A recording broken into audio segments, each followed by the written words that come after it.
We are back with another live episode of the Bully Ball Podcast on the Gold Standard Podcast Network. I'm Jason Aponte, joined as always by Steph Sanchez.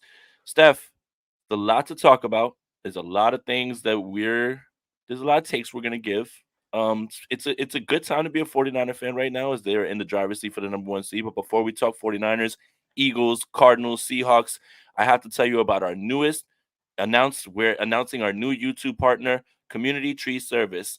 Tree trimming, land clearing, hazard tree removal, home, fire hardening, and debris removal from the Central Coast up to the Bay Area. Estimates are free. Call 831-736-2391 or email estimating at cts831.com now to schedule an appointment. Mention that you're a 49ers fan and receive a $200 discount on your quote. Mention that you're a Seahawks, Cowboys, or Eagles fan and receive $200 put on your quote. Community Tree Service is our new sponsor. All right, I think that's the best place to start. So, obviously, right now, the San Francisco 49ers are the number one seed, and another win against the Arizona Cardinals, which I think is very impressive, especially considering who was missing on defense and how well Brock Purdy played. But I would be remiss in my duty if we didn't start and talk about a fraudulent team that is now putting themselves in a spot where it's less about our opinion and more about what you're seeing. The Philadelphia Eagles are in deep trouble. They're in deep, deep trouble right now, Steph. I'm watching this game last night, and literally what I was just telling Rob is I watched Jalen Hurts snap the ball, and he has no desire to go through progressions. He just wants to roll outside the pocket and kind of just hang around and hope that someone gets open and there's broken plays. All that stuff is gone. And this Eagles offense and this Eagles team looks like a shell of themselves from last year. What do you think? Yeah, I mean, I definitely think so. And it was Nick Bosa who said, hopefully other teams, pick up this blueprint that the 49ers, something to that effect, that the 49ers pretty much gave other teams in stopping Jalen Hurts. And it kind of seems like other teams have picked up on it. And what's crazy is that, you're seeing less talented teams be able to run the same, defensive game plan and still be able to stop the Eagles, right? That should make them worry. Like, and I got to give credit to you, Jay, because you're always able to suss out the frauds way earlier than I think like other people. Like I remember last season you were talking about the Vikings being frauds way earlier in the season before anyone else, before it really caught up to them. Hmm. And this season you were kind of like hinting at the same thing. And I was like, no, I don't know. Like, they're still a good team. I did the same thing with the Vikings last year, and I'm like, damn, Jay was right. Like they kind of look like frauds right now. And I got a lot of Eagles fans in my mentions. Like, can you guys stop being so obsessed with us? You're obsessed with Oh, the now it's Eagles. us. I love it when It's the shoe's like, on the other foot. It's yeah, like when right. the Yeah. bully gets bullied and in Christmas Story, like the kid's getting beat up and it's like, oh, get him off of him now. Oh, now get him off of him, right? When you guys wouldn't let anything slide with anything 49er related. Boo hoo. Right. Keep crying. Right. And by the way, I mean, if it's the Eagles' downfall, like, yeah, I am obsessed with it. I'm like that LeBron James meme. I wouldn't miss it for the world, but you should have seen it coming when you did all that. Let me try this out. When you did all that talking, and when your coach acted like he was hot, yeah, it doesn't feel so great now, does it? And yeah, I mean, the 49ers gave the blueprint. I remember Eagles fans scoffing at that idea, but they just haven't been the same since the 49ers beat the brakes off of them. And Mm, remember, Jalen Hurts was in the MVP conversation before playing the 49ers. Him and that defense have been in shambles since then. yeah. Shambles. They got spanked by the Niners. They got spanked by the Cowboys. So bad that you have to make a change at defensive coordinator. Matt Patricia is your defensive coordinator now. They're Matt scrambling. Patricia. They're scrambling. They're Um, scrambling. yeah, and that's a concern, right? Like overreaction central, but I get it now. I get it now because you Yeah. just lost to Drew freaking Lock in week 15 when quite frankly, like they did have a decent chance of regaining the Yeah. number 1 seed if they won that game. But you know what? It couldn't be the Niners, couldn't be Brock Purdy. So don't you ever mention that Hurts man in the 2023 MVP conversation again. And I tweeted this last night, and I'm gonna say it here again for those of you who don't Ooh, follow me. let's go. Don't you guys mention that false starting, tush pushing, fraud ass team in the same sentence as a Niners team, because I am telling you right now, those mother are not real. I love the meme reference. Yeah, look, I think it boils down to a few things. I think last year winning kind of masked everything, but it also kind of showed you that Shane Steichen, who was their offensive coordinator, he might have been the secret sauce just a little bit too to that team because Jalen Hurts, he's putting him in a position where RPO, put the ball in the belly, you got your first read, get the ball out. But when he has to go through progressions, and Robbie Gold alluded to this after the Super Bowl, and everybody doesn't want to listen to kickers, but Robbie Gold said, make him play quarterback from the pocket. It's all kind of showing itself right now. It is showing itself right now. And the reason that I was out on them in this league, there's no right or wrong way to win games, right? Like I've said it a million times. This isn't college football, right? Like you don't get points for putting up 60 on Northern Hawaii and then all of a sudden you go up like the rankings, right? Like a win's a win is a win is a win in the NFL. But the way they were winning and the teams that were struggling with were concerning. I mean, for God's sakes, they struggled with the New England Patriots early on in the season. Those guys can't even score points, and they were struggling with them. Then you had that Kansas City game where if MVS can catch the football, they lose. If you have that Buffalo Bills game where Gabe Davis turns in the right direction. Okay, you're talking about a lot about like what ifs and what aboutisms and what could have happened. But it just was showing me that this was nowhere near the dominant team that was there last year. And I think the biggest thing is besides the offense is that defense is really, really, really poor. It just is. James Bradbury's getting picked on. They have no semblance of a pass rush that they used to have. It's not nothing about this team looks like the team that we saw last season. And Shane Steichen leaving, I believe, is a huge thing. I mean, look at how Indianapolis is playing right now. So I think we underestimated that, right? But Jalen Hurts right now is a quarterback who does not want to go through reads. He just wants to run around and get out of the pocket and just like float around and hope that AJ Brown and there's a coverage bust and then they can make a play. There's no explosives, and it's not in the run game. I don't know if he's injured and they don't want to run him, but this team is just a shell of themselves. And until I see something, and again, this is a 3-game stretch that they've lost, right? And we kind of cape for the 49ers during that 3-game stretch, right, Steph? It's all little things that could be corrected. I don't know if there's anything to correct here because Philadelphia is not missing anyone. AJ Brown's playing. DeAndre Swift's there.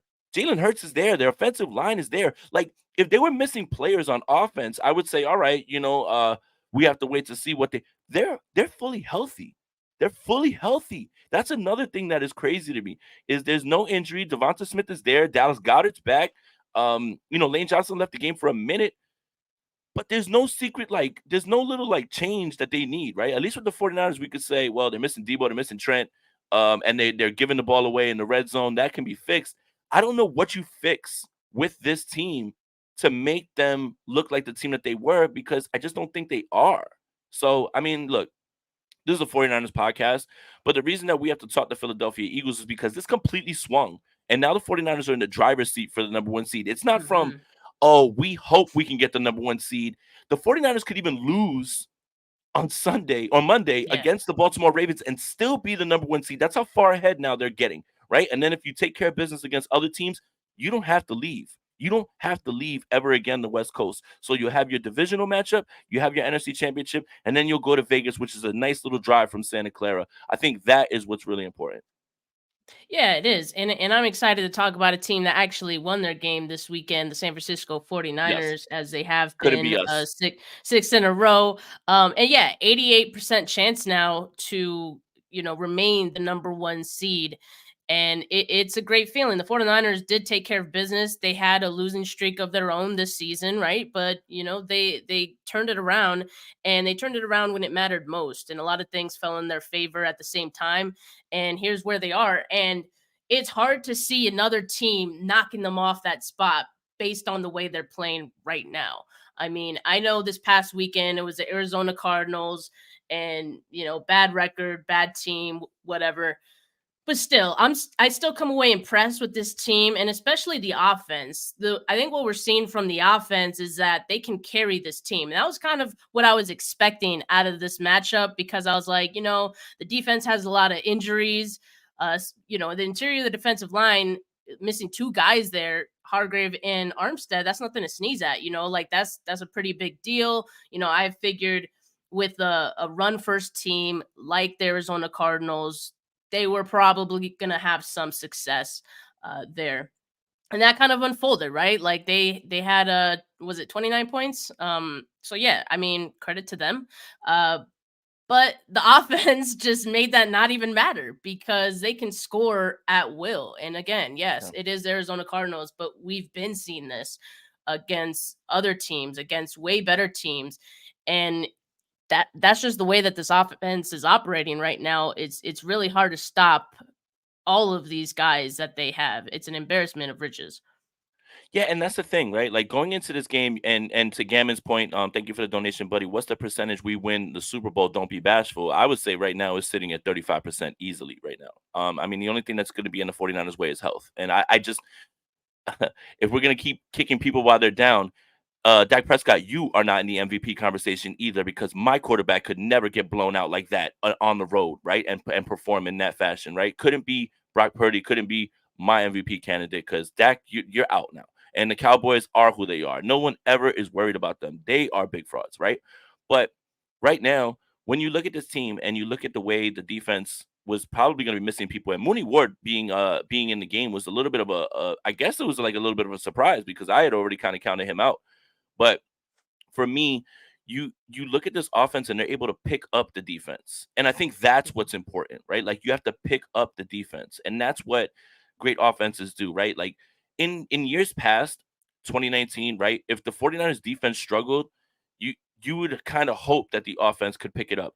Now, I don't think there's ever a doubt that this offense is going to be able to do what they want. So even if the defense has an off game or something weird starts happening, as long as everybody's healthy and playing like this, they'll be able to pick up the slack. And that's complementary football at its finest right there. So yeah, it's really right now about with this team is we can win however you want to win. You want to have a defensive game, fine, but you're not going to stop this offense. You're not going to slow down this offense at all. I mean, Debo Samuel right now looks like he's not even 2021 Debo Samuel. He's just 2023 Debo Samuel.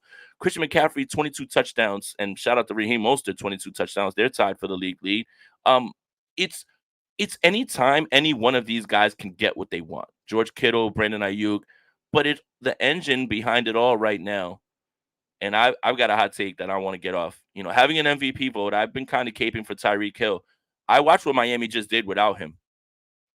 Brock Purdy is my MVP vote right now on December 19th. If I had to vote right now, Brock Purdy's my MVP vote, because you're watching a guy lift this offense to a height that it's never been. You're watching a guy operate a Kyle Shanahan offense. The only person that has is Matt Ryan. And guess what Matt Ryan did when he did? He won the MVP. So I'm watching something right now that, yes, you can talk about playmakers. And by the way, boo-hoo, everybody needs playmakers, because poor Patrick Mahomes, he needs somebody now. And it's not working now that Travis Kelce isn't that guy anymore, right? Everybody needs playmakers except for Brock Purdy. But for me, right now, MVP flip-flopper, 100%.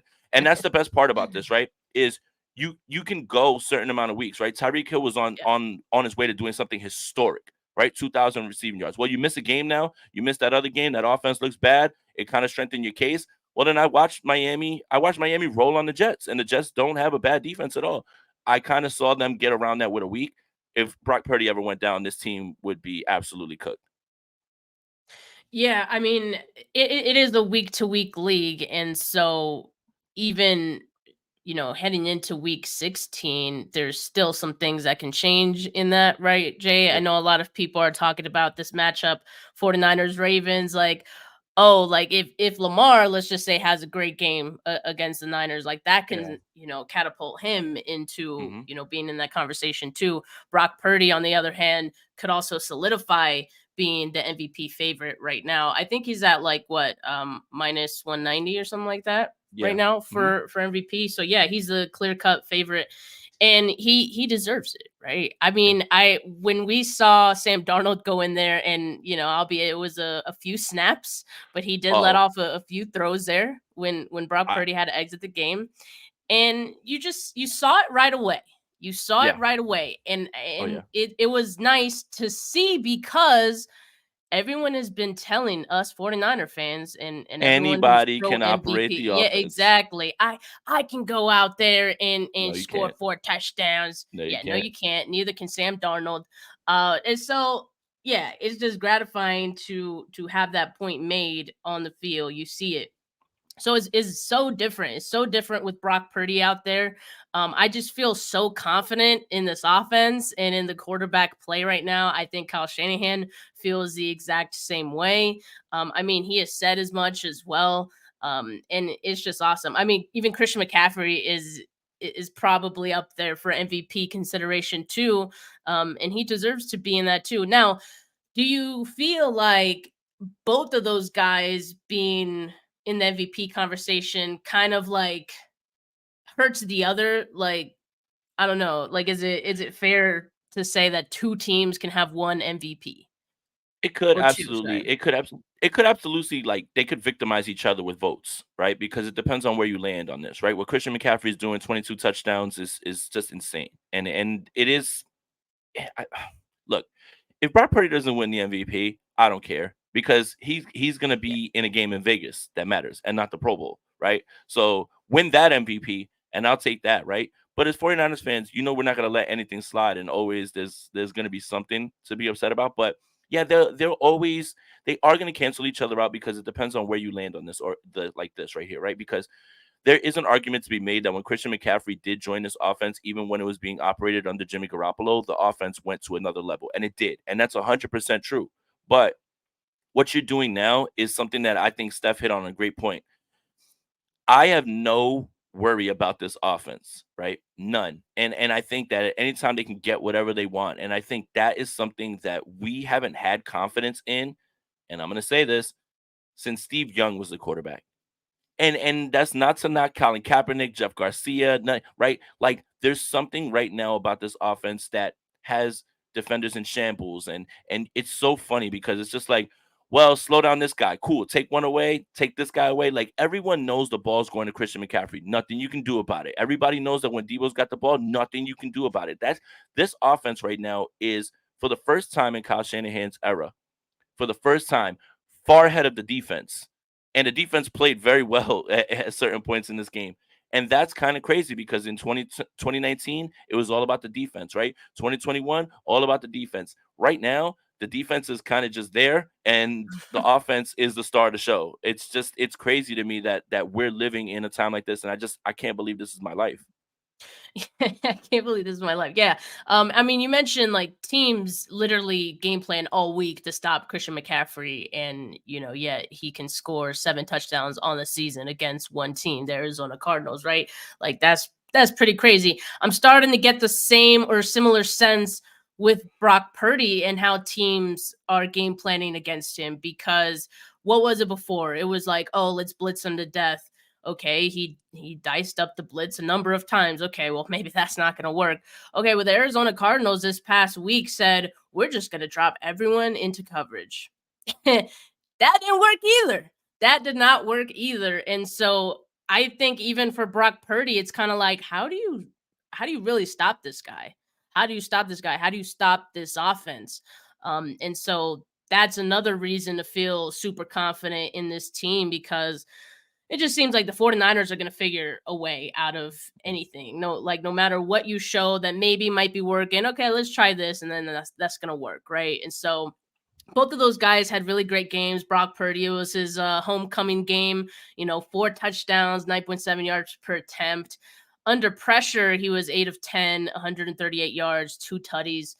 I mean, this is what we've been seeing from Brock. Like, it just looks normal, like, now. Yeah. It looks automatic now, and it's crazy. I know a lot of people are like, he looks like Drew Brees out there. And it's funny because, like, a lot of, I guess, Saints fans are like, how dare you disrespect Drew Brees like that? It's a compliment. Have you It watched is. Brock Purdy play? It's a compliment. Like, I mean, Brock Purdy looks that efficient. He looks that good. And I think I agree that I don't really care if Brock Purdy isn't voted the MVP because he's already in the conversation this late into the season. I think that's Mhm. already a really good place to be and a really good honor. And I think Brock Purdy is going to have way more chances at an MVP. You know, as long as he's with this offense, as long as he continues improving, which we have seen improvements every week out of him. I feel like, I mean, yeah, like you said, I can't believe this is my life. Yeah, what a time. And Gammon Brown says, let's get to the hard hitting questions. Do you drink eggnog? How long after Christmas do you leave your decorations up? Well, Gammon, soy boricua, so we drink coquito, not eggnog. So what is that? So essentially it's the same idea. It's almost like like eggnog, but it's spiked. So Okay. like you put Yeah. Bacardi in and everything. I know that there's a certain person that makes it for me that puts like Nutella in it. It's really good. But yeah, we What? we drink we drink coquito in Puerto Rican households. And Christmas Day is not our day to celebrate. Noche Buena is, which is Yep. Christmas Eve. Yeah, Christmas Day is for recovering, but Christmas Day is for football actually. So what do you think? Yeah, I saw Rob there had something to say about eggnog. He said eggnog is trash. Now, I'm weird about eggnog. To me, eggnog tastes like bubble gum. It doesn't taste. It just tastes weird. Mhm. I'm sure, like if it's spiked, you know, that'll make it go down a little easier. I think, because I'll feel good a little bit. But yeah, I'm not too big on eggnog, honestly. And as far as leaving my decorations up, probably I don't know, mid January maybe. You know, I like to. It takes a lot of work, to put Yeah. those things up. So I like to enjoy it for quite a bit. The correct answer is July. Oh, Like it said, the correct answer is July because you. I don't know, like it's just really hard to get all that stuff down and everything as well too. So, um, but yes, we are talking about the 49ers. I did want to kind of talk about the defense yeah. and Mooney Ward. Let's go. That's two interceptions. One you take back to the house. Um, Steph, is there a case to be made for Mooney Ward at All Pro? I Yes. mean, I definitely think he's a Pro Bowler. Yes. Yes. Yeah, The man. short answer, I yes. mean, I think he's making the case, right? And I think it was cool. And I know everyone's been talking about this because he basically called his number. Like he was on the Eric Armstead podcast saying how, like, yeah, I got all these pass breakups. He led the league in them, and if he could just get the interceptions, people would respect him as like one of the top corners. And he had two. He had two in one game after having two in all the season before coming into that game. And I thought it was cool too that he mentioned he was catching balls from Sam Darnold throughout the practice week to kind of There's like a joke. There's prep a for joke in that. there somewhere. There's a joke in there somewhere. I'm sure. I'm sure there is. I'm sure there If is. you want to learn, if you want to learn how to catch interceptions, Sam Darnold might be the guy that you need to go to. But I mean, like in all seriousness, like Darnold throws some lasers, so I think it helps to be just prepared for the ball coming towards you and a heater, right? Like you never know, you Right. got to be prepared for any which way, and some wobblers too, in there. So yeah, he's gonna be prepared for whatever, and those two interceptions pretty much show for it. And the pick six too, I didn't know he had that kind of speed. I Oh yeah, didn't he got know it, away. but Oh yeah, yeah. he So was hopefully scooting. this is something we see out of Mooney Ward going forward. I mean, I don't think we 49ers fans felt like he needed this necessarily for us to No, feel like he's been doing a good job with this defense cuz yeah, he's been having a great season. But I mean, we wouldn't complain about some interceptions, right? nope. I mean, that's the thing is there's so many things that my whole take on statistics is they should back up what you see on the film, right? So somebody could have a ton of sacks, but if you're cleaning up a sack and you kind of had somebody run into you or you had a quarterback who's holding the ball a little bit too long, there is a little bit of context that goes with that. People want to see from defensive backs interceptions. And especially early on in the season when Mooney was being targeted over and over, and it felt like people were trying him and testing him. It's like coming out of the bye, whatever the idea was to say, hey, just go follow the best receiver and we'll figure everything else out on our back end. It kind of gave Mooney the confidence a little bit more to say, all right, yes, they still believe in me. I am still that guy. And that's why they brought me here, right? Like that's the idea of you bringing in Mooney Ward. When you sign him from the Kansas City Chiefs, you want to have like that lockdown corner, right? No disrespect to Unc, but Unc wasn't, Uncle Sherman wasn't like a lockdown guy, right? Like it was more like within the system, plays very smart, understands exactly what he needs to do. That whole traveling thing and playing man to man and just being locked up one on one, that's something that's kind of been foreign from the 49ers for a long time. And I'll let you guys figure out who the last guy that really was that could lock down. And it's funny enough, it's from the 94 team, it's Deion Sanders. So it's kind of the bye week adjustment from not only the fact that the pass rush has now caught up, but the confidence that they've given Mooney Ward in telling him, go be our guy, and we're going to figure out everything else on the background has trickled down to Ambry, has trickled down now to Lenore. I mean, this team right now, they are playing at a level, even if you look at the points and you want to say, oh, that's a lot of points to give up to the Arizona Cardinals, that game was over. That game was over. That's garbage time points, right? Like, I'm not going to look at that number and say, oh, how could you give up that many? That game was over. So right now, shout out to Mooney Ward. Shout out to Steve Wilkes. And the secondary, I mean, this secondary is really rounded into what we thought they would be early on in the season. And out of the bye week, adding in Ambry Thomas has just strengthened it. And it's crazy to think that you lost Talanoa Hufanga, who was an all-pro, and Jair Brown's just stuck right in, and he's just like, hey, we're ready to go. And you don't really lose too much. Just a testament to this defense. Yeah, I agree. And I want to give some flowers to Diamador Lenore too, because I thought he had a great game. He had 9 tackles, a tackle for loss, pass defended. And I saw him in run plays as well, pass plays, of course. My concern now, and like I guess this is where we shift the conversation to the injuries on the defensive side of the ball. Yep. Lenore Yep. now dealing with the rib injury. He is day to day. I concerning because the 49ers already had a fair share of injuries on the defensive side of the ball. And it's not 100% that Armstead and Hargrave are going to be back this week. Of course, like that is the hope. The team will be optimistic. They have a chance, is what Kyle Shanahan said, but that's no guarantee. And Right. you have Lamar Jackson and company coming to town. And that's going to be a big test where I feel like you're going to need all hands on deck on the defensive side of the ball. And if they don't, I'm going to feel a little concerned in this one. Mhm. Yeah, and we kind of felt concerned with Kyler Murray being the quarterback, right? You don't Yeah. have Hargrave and Armstead, and we didn't think Mooney was going to play. So imagine, let's triple that because Lamar Jackson is really like that. What I do want to say, at least with some optimism, is that there is an extra day. The 49ers play on Monday night. They do not play on Sunday. So there is a possibility of that. Kyle Shanahan did say that Eric Armstead and Hargrave are still dealing with it. They have a chance to play. I don't know what to take away from injury assessments from this coaching staff.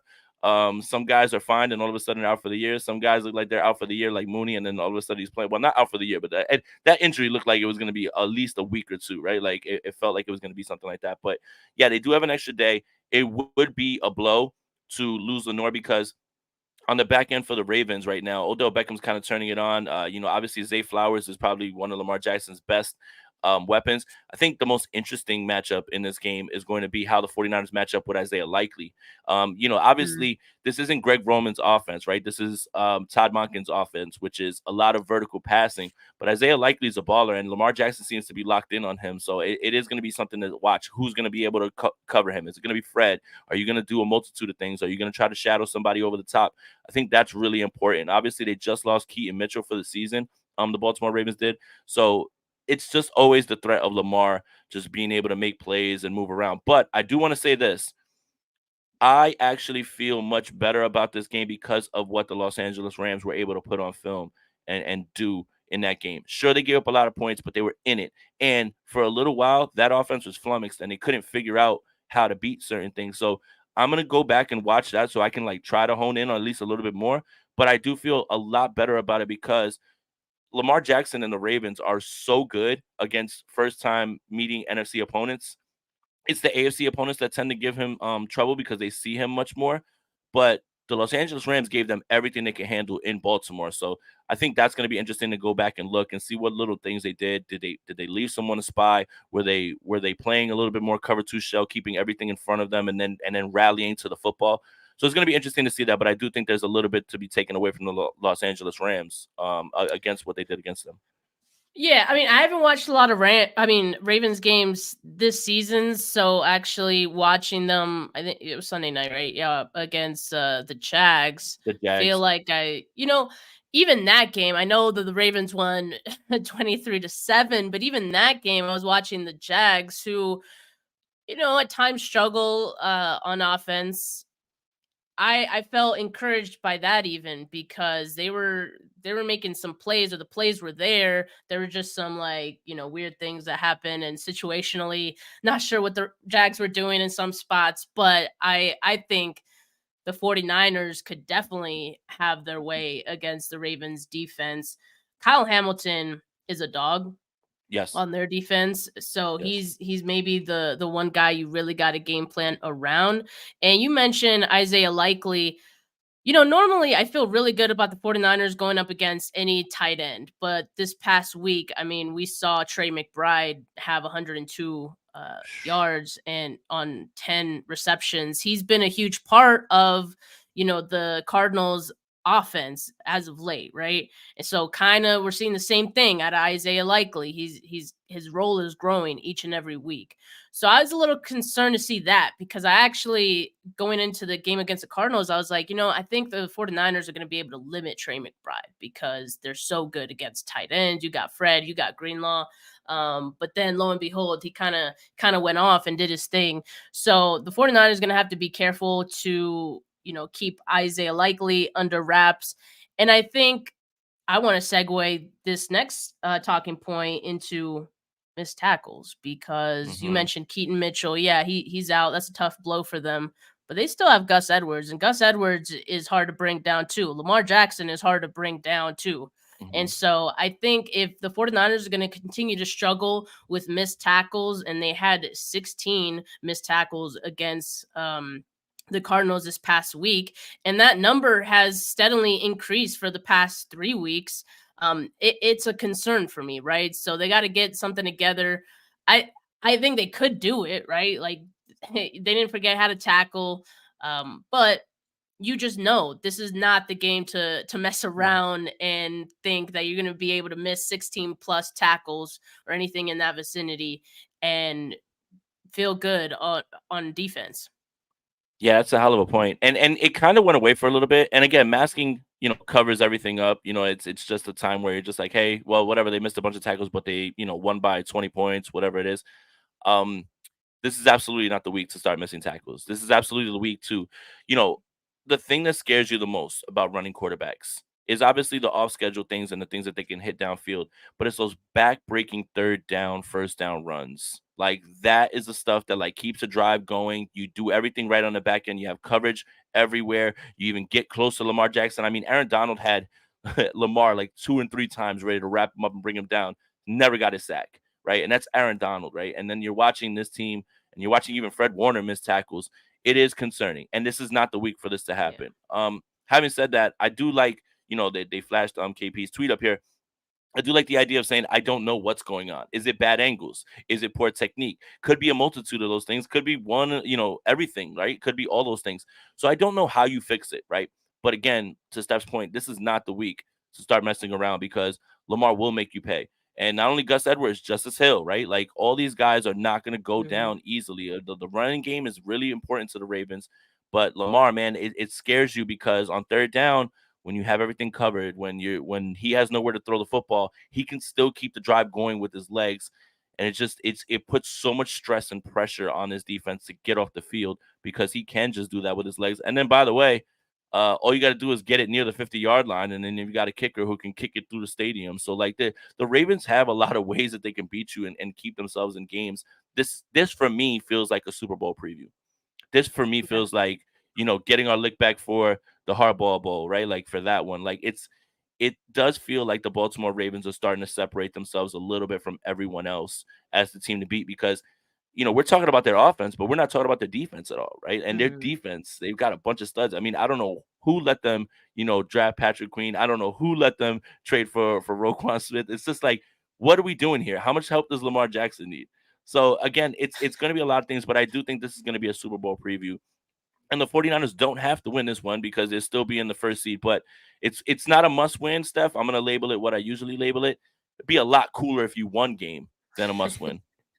Yeah, it isn't a must win. And so like I am seeing a lot of people now since, the Eagles lost last night, a lot of people saying, well, now you definitely gotta think long term and rest those guys.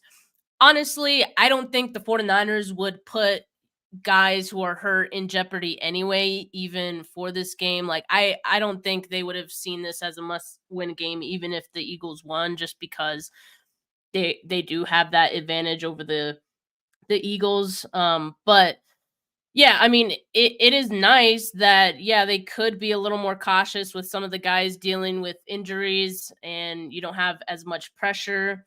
But speaking of the Rams, I'm looking at that like last That week of the last game, season, and yeah, that's you're gonna be playing annoying. against the Rams, and the That's Rams gonna are be getting annoying. interesting. That's It's gonna be gonna be annoying. annoying, yeah. The Rams are getting interesting right now, and that could be a must-win game for the Rams. You don't want it to be a must-win game for you too. So Right. with that being said, I do kind of still feel like this is a must win, just not officially, right? Right. But I feel good about this team anyway, because I feel like they have a way of elevating, especially on defense. You guys like Fred Warner, guys like Greenlaw, they elevate their game when they know they're playing one of the best teams in the league, right? Because Yeah. they got a point to make. So that's why I feel a little bit good. I know Fred kind of, wasn't his best game this past week, but he talked about him being the standard, and we have a standard for this defense, for this team, and it all starts with him, right? So I think he's kind of going to take it upon himself to kind of show a different Fred on Monday night. And it's Christmas too, and you're wearing your red throwbacks, and it's at home, it's prime time, so for all those reasons, you hope there's going to be a different defense that we're going to see out there, the better version of them. But yeah, with the injuries, definitely a concern. I mean, they're getting pretty thin there. Even Kalia Davis is going to be out for a few weeks now. So as we walked on the moon said, we need to get that rotation back up front. That is difficult when you're dealing Yeah. with so many injuries. So that's kind Yeah. of the concern with them right now. But the extra day and it being a night game helps. Mhm. I remember John Lynch saying when it's a night game, it feels like another day, even Right. because you get that entire day, the entire Right. morning to rest too. So that gives me some optimism about some of those guys dealing with injury potentially being available. Right, and a name to throw out there, and Dominican Sue. I mean, Kyle Shanahan was even asked about that because they did have interest in him last season. That could be someone they said not as of now, but I think it's because they're evaluating their options there. So, and Dominican Sue could be a name that you bring in, especially like, hey, Sue, you don't really got to do anything. We got a few more games. Let's try to go get a ring. And that probably sounds good to him because he hasn't had to go to training camp, anything like that. So, yeah, we're gonna see how this rotation plays out. I do want to give a shout out to Javon Kinlaw.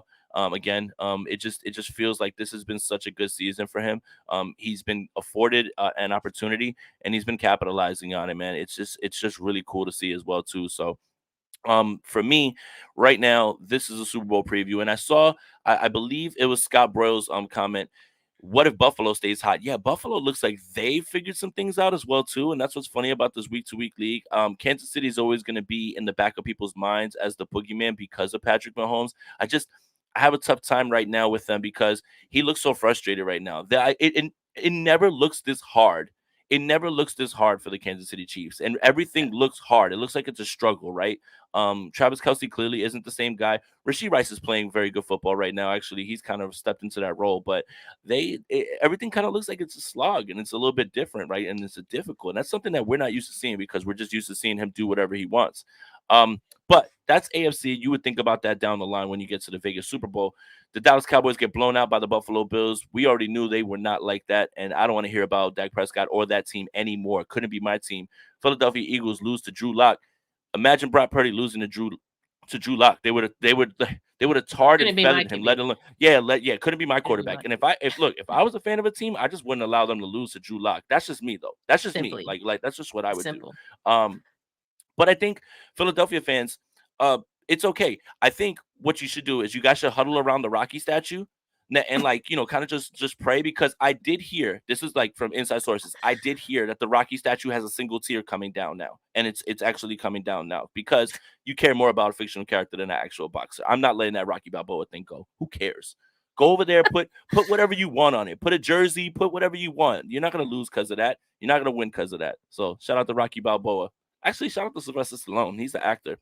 Anyway, yeah, look, right now, like with this team, the 49ers are in the driver's seat. So they can lose this game. Possibly. They could, but they'd still be Mhm. ahead. They still have the tiebreaker.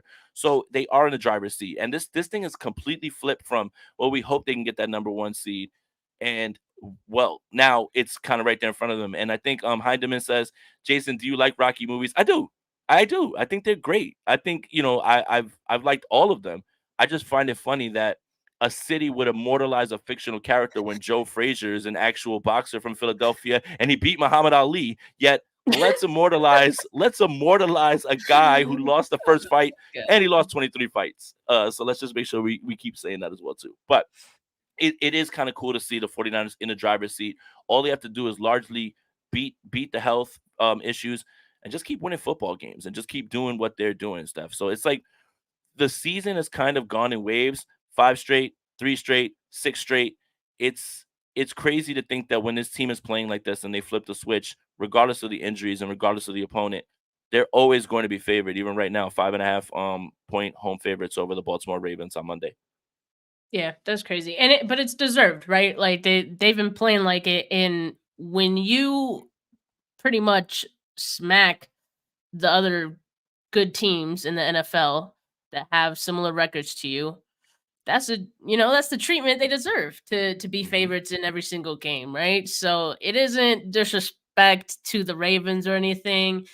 It's just people seeing what the 49ers have been doing and finally like saying, "Hey, this team looks hard to beat." And we've said that in Yeah, the past, but this year is different.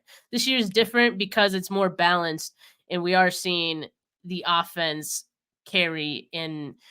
Hey, I mean, I think the defense, if they had to, I don't think they need to, but if they had to, I think they could step up and they could carry too. So yeah. however the 49ers want to win, they could do it.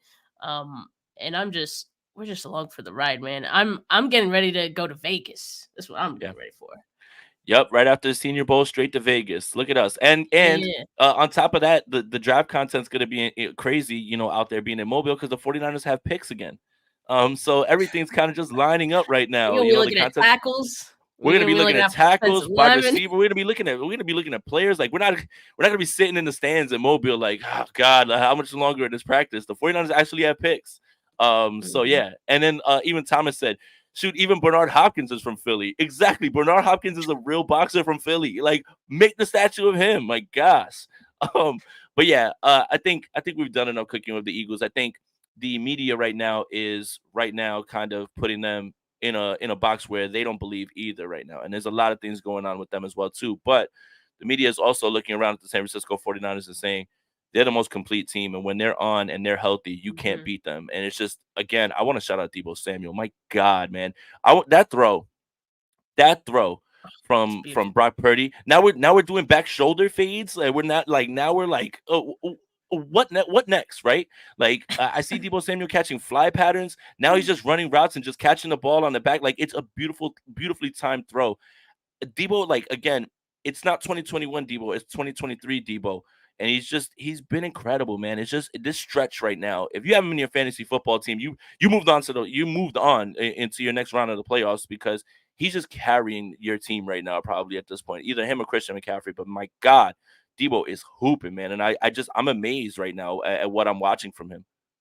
Yeah, it felt like light work, right? Like 48 yards. But yeah, 2 touchdowns. So you definitely got to talk about him. And yeah, it's just more of what we've been seeing from Debo. I liked both touchdowns. They were both really cool. The back shoulder because it was an awesome throw from Brock. But the one where he like just kind of jogged, like he acted like he wasn't gonna get the ball, and then he Right. like takes off. I really liked that because that was just Kyle threw that in there is like just jog it out and then go. Mhm. That was definitely by design, and I like it. I like it. Yeah. You know, it's funny. I love JT O'Sullivan's videos, but he is always dogging Debo Samuel for how he Yeah, runs he his is. routes and Yeah, everything. in the It's 7-step drops. it almost feels like Kyle Shanahan is trolling by doing that and like telling Debo, like, yeah, go ahead. And then what do? You get points out of it. I think it's funny. I think that's just kind of where we are with conspiracy theories right now. Like Kyle Shanahan's sitting around like, oh, okay, yeah, you know, JT O'Sullivan's talking crazy about 19. Okay, well, let's throw this at him and let's add this touchdown in there as well, too. But shout out to JT. He does a lot of good Secretly, content. Kyle is a petty king. Like, Oh, yes. Oh, he's not yes. upfront about it, but he's definitely a Yeah. petty king. Kyle's one of those guys, and I like to try to pride myself on this, but it ends up being opposite. He doesn't respond to it all, but he sees it all. Not me, you know what I'm saying? I'm out here just yelling at everybody, especially that guy. Who's that Eagles guy, Elliott something? He's like Oh my he's got by god. far the worst takes in the history of football. And it's like, That's man, you gotta guys be yell at intentional. right, like you guys yell at He's me trolling. sometimes for the things that I say, but like this guy is bricking every take, miss after He's miss after trolling. miss He after has miss. He has to be. He has to he be. I has think to it's in his be. bio. What does it say? A bad take is worse than no take. And he's living by that. He's Oh, living by exactly. that and dying by that. All right. Hey, this is a perfect place for us to end this. Guys, make sure you like this video, subscribe to the Gold Standard Podcast Network, wherever you on YouTube, wherever you get your audio podcast. Make sure you follow Steph on Twitter at Steph49K. Make sure you follow me on Twitter at Jason Aponte2103. I will not call it X. No way. It's not gonna happen. Check out our website, goldstandard9ers.com. And man, it's so crazy how quickly the season goes. And I guess time flies when you're having fun. But I was looking around and I'm like, there's like 3 games left. I can't believe like you wait all this time in the offseason. You wait all this time and Yeah. then it flies by. And it probably flies by because the 49ers have been winning and beating the brakes off of people. So enjoy Christmas, guys. We will see you Tuesday. Enjoy your time with your family. Drink your eggnog, drink your coquito. Keep your Christmas tree up until July. I applaud that. I am all for that. Nah, don't do that. And and enjoy your time with your family and you know, buy the kids some presents. That's my thing is I'm only buying kids presents. So for Steph, for Jay, we're out of here. Peace.